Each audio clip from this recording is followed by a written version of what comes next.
Thursday night, Indiana Fever and Atlanta Dream played. Indiana Fever is where Caitlin Clark plays. Atlanta Dream is where Brittney Griner plays. Now you tell me what it looks like Brittney Griner is saying here. For the ticky-tack fouls that we were talking about. Former NCAA swimmer Riley Gaines has boldly stepped into the spotlight, calling out Brittney Griner and demanding answers as the WNBA faces growing backlash, with fans nationwide outraged over the league's deafening silence on Griner's shocking comments about Caitlin Clark. The controversy is boiling over, and Gaines isn't backing down. Brittney Griner just called Caitlin Clark a trash effing white girl.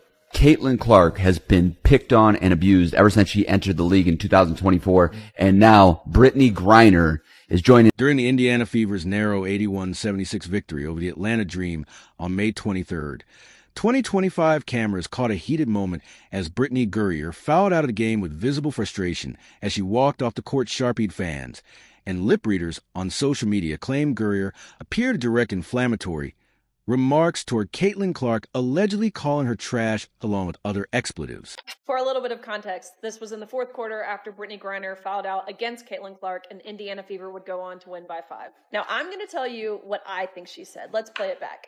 Looks to me like she is saying trash and then calling Caitlin Clark a bleep. Clark's influence on viewership has been nothing short of revolutionary, making her the league's most valuable asset and drawing audiences that the WNBA had never seen before in its history. This commercial success has created an environment where protecting the league's biggest star should be a top priority, yet the organization's response has been deafeningly silent. Ever came along, there were a lot of outstanding basketball players who happened to be black females that was doing their thing on the WNBA level.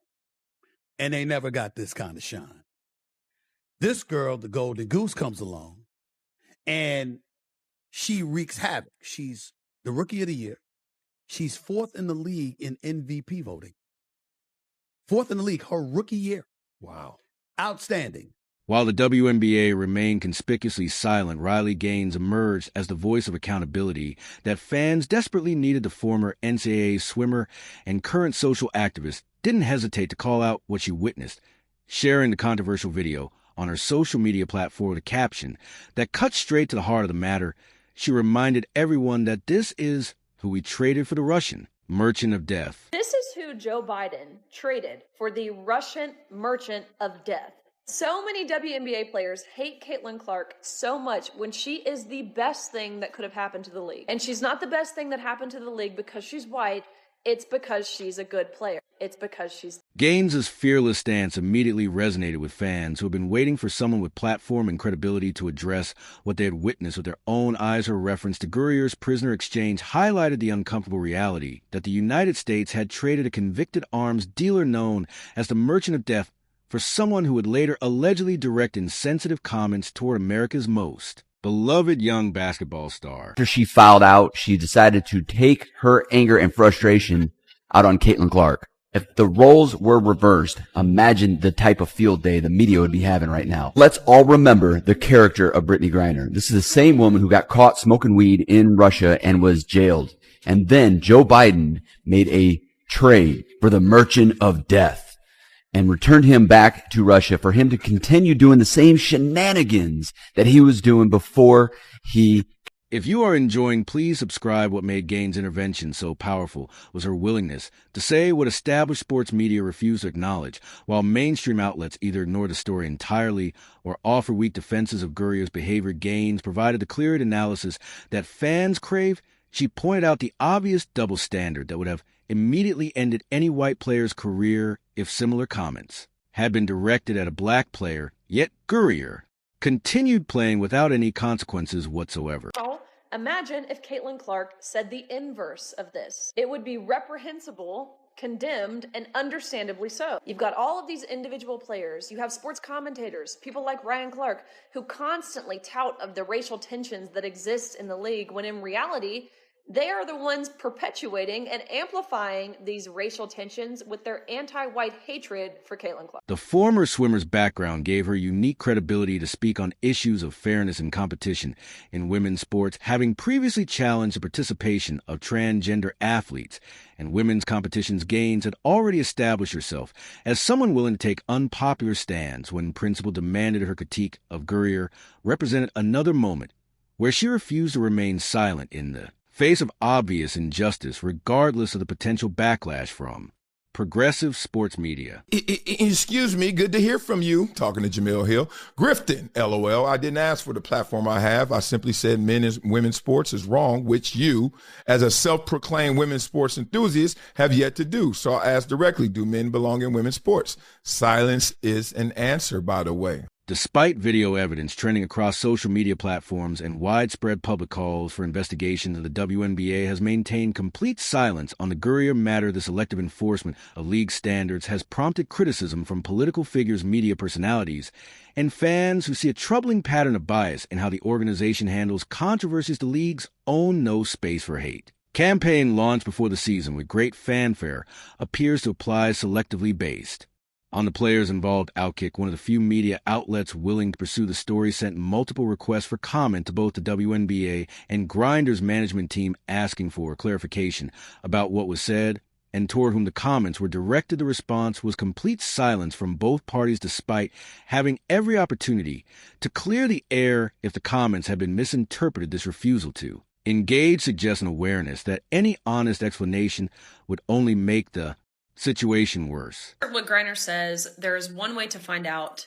Ask Brittney Griner. However, no one has done that except for Outkick. It's been over 2 weeks since Griner said this. Instead, the WNBA was investigating a bogus race hoax made up by Angel Reese about Indiana Fever fans. And I say bogus because they found no evidence that supports Angel Reese's claims. So we at Outkick applied for media credentials to cover Brittney Griner's team, the Atlanta Dreams, game on June 6th, to which, shocker, they denied us. We've never had trouble getting media credentials with any professional sports league in the past, but wouldn't you know, now they suddenly have very limited space, which is total baloney. They just want to suppress any sort of uncomfortable inquiry. The league's hypocrisy becomes even more glaring when considering that credentialed WNBA reporters have had multiple opportunities to ask Griner about the incident during post-game interviews, yet not a single journalist has posed a question. This coordinated silence from both the league and its media allies demonstrates a level of protection that would never be extended to a white player in similar circumstances. However, the controversy took on an even more sinister dimension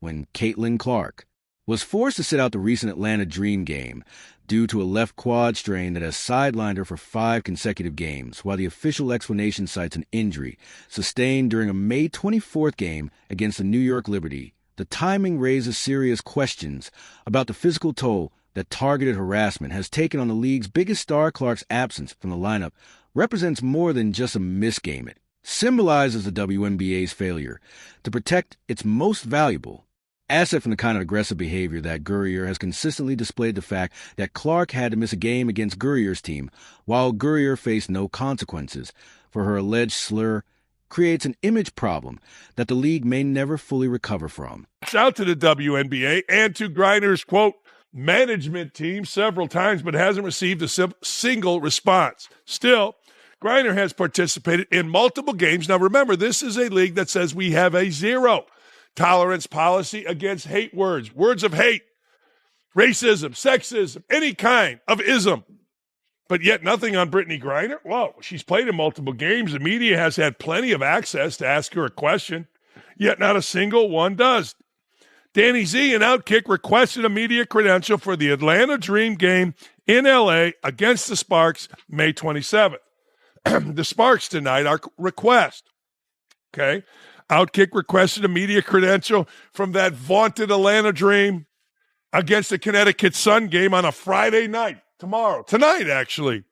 They denied the request. The injury occurred during what Clark described as a heated battle, but she admitted she couldn't pinpoint the exact moment because adrenaline covers up a lot of stuff. This vague explanation, combined with a pattern of physical targeting that Clark has endured throughout her rookie season, suggests that the young star may be paying a physical price for the league's failure to maintain appropriate standards of conduct. Meanwhile, Griner not only avoided any punishment for her alleged comments, but actually celebrated the Dream's victory over Clarkless Fever on social media. Her Instagram post declaring another win in front of the home crowd last night demonstrated a complete lack of awareness about the optics of celebrating a victory achieved, while the league's biggest star was sidelined. The tone-deaf nature of the celebration only reinforced the perception that Griner operates under a different set of rules than other players. The game that happened, or you were just... No, definitely early in the game, but I couldn't tell you the exact play something occurred on, and could have occurred over the course of the game too. And then obviously adrenaline covers up a lot of stuff when you're in the heat of battle. And after the game, I had some pain, and then got an MRI, and that kind of gave me the result that I didn't want to see. But those type of things don't lie. So yeah. The response from WNBA fans has been swift and unforgiving, with social media platforms flooded with demands for accountability and threats of boycotts if the league continues to ignore the situation. Fans who had embraced Clark's impact on women's basketball are expressing betrayal at seeing their favorite player targeted with bad language, while the perpetrator faces no consequences. The fan reaction has been particularly intense because many supporters see Clark as representing everything positive about the WNBA's recent growth. Her humble demeanor, exceptional talent, and ability to attract new audiences made her the perfect ambassador for women's basketball. Seeing her subjected to attacks, while the league looks the other way, has shattered the faith that many fans had in the organization's commitment to fair play and basic decency. Social media comments reveal the depth of fan frustration, with many pointing out the obvious double standard that protects certain players while leaving others vulnerable. In fact, ticket sales are down 70% in many places. The Fever played the Mystics 2 nights ago. The cheapest ticket before her injury was announced was $41, okay? The cheapest one. After her injury was announced and people knew that she wasn't going to be playing, the lowest ticket price dropped to $3. $3. This is the Caitlin Clark effect. The WNBA still doesn't quite realize what they have in Caitlin Clark. She is the absolute golden goose, the golden ticket. She is the pot of gold at the end of the rainbow. They must protect her at all costs. You can argue all you want if she's the best player in the league, but you absolutely cannot argue if she's the most important, because she is. The sports media's handling of this controversy has exposed a deep-seated bias that pervades coverage of women's basketball.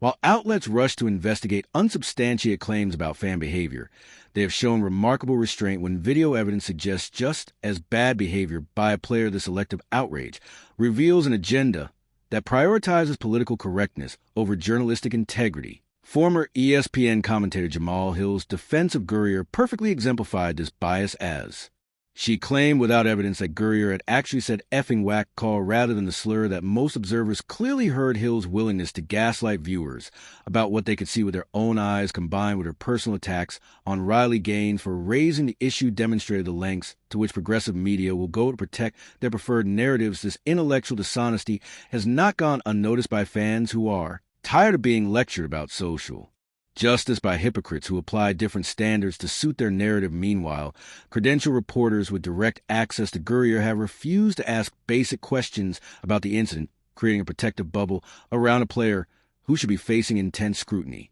I have never seen an organization more committed to self-imploding than the WNBA. A few weeks ago, I made this video highlighting how it appears Brittney Griner said bleep white girl after fouling out in a game against Indiana Fever, the team that Caitlin Clark plays for. Some people like Jamel Hill, former ESPN host, says that no, she didn't say bleep white girl. She says bleep whack call, to which she then went on to call me a grifter for even pointing this out, but besides the point. You can watch and make up your own mind as to what it appears Brittney Griner. Riley Gaines has continued to face pushback for her principled stand, including denial of media credentials.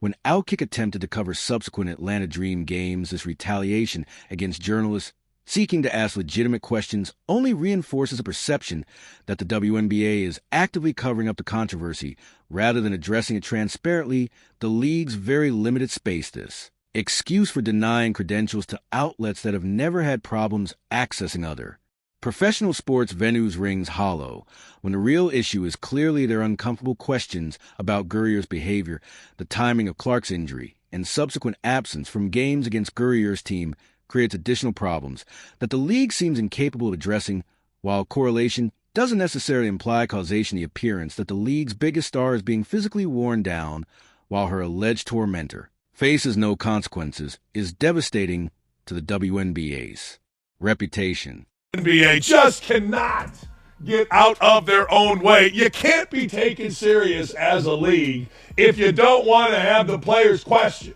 if you don't want to have the players booed, if you don't want fan support. You can't be taken serious if the Seattle whatever the hell are, teams like the Seattle whatever the hell are suing the coach because, well, he swore, or they want to get rid of the coach because he swore. But this is the latest. If there has ever been, and we have said this, a time for a sports league to seize the moment, it is the WNBA right now. They've got the Golden Goose, Caitlin Clark. They actually have a rivalry. They've got people pubbing at ESPN, but they just can't get out of their own way. Why? Due to their own ineptitude and the constantly bending the knee for their woke, crazy-ass, lesbian, sexist, racist player.